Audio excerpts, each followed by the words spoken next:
the experiment called SuperStreamE, which played mostly part online. We live streamed our lives for a period. We wanted to live stream our lives for a period of 18 days, and that meant non-stop. So 24/7 we wanted to be visible online. Well, one thing that was interesting, I thought, was the amount of, or the number of viewers, that we also showed that like all the time on the screen. So you could actually, and they also, like Tim and Nicolaas, could also see how many people were watching at that exact moment.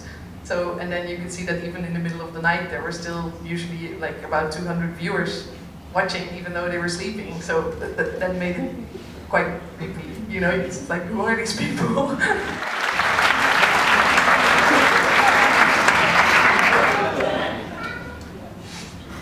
We thought it was fun for somebody to try out, this is actually called the live view.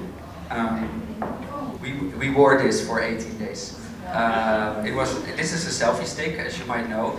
The GoPro is attached, and in the backpack there's this, well, now it's just a connectivity, but there used to be a router in it, and the GoPro captured all the images and directly sent it to the, oh, look here.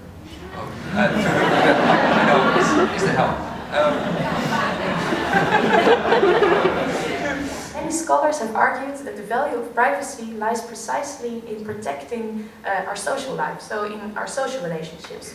So privacy norms, the rules that we have among each other, communal rules, that guide how we disclose information and what we keep from each other, they regulate different types of social relationships.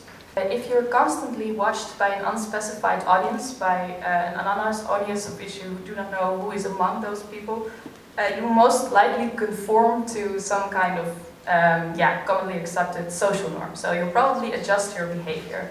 The thing that touched me the most in the episodes was the paranoia that Tim was developing quite early, where he started to really think that his directors were playing with him. He wasn't sure whether his computer was being hacked or not. He really didn't fully understand his world anymore. In a sense, I think they've managed to sort of capture essences of our current world and enlarge them so that they're much more clearer to view. So you've created a narrative that we can use at Bits of Freedom to show people what it means to live in a world where you can't hide.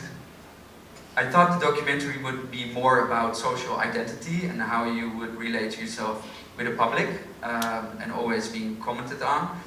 But for me also it was really clear that the losing of privacy really makes you crazy. So that was quite a turn for me. Well, you made it wonderfully. I mean, the quality of the project is outstanding. And there's so much food for thought that I hope you all are sort of triggered to think about this subject more, and maybe in months or years to come, things will somehow come back to you. Thank you, Nicolaas, and thanks all the other speakers tonight.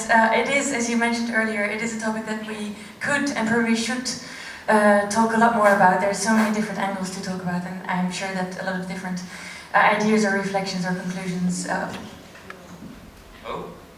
come to us. Maybe only in next month or maybe even next year. So for now, I really want to thank you for being here, and thanks all of you as well.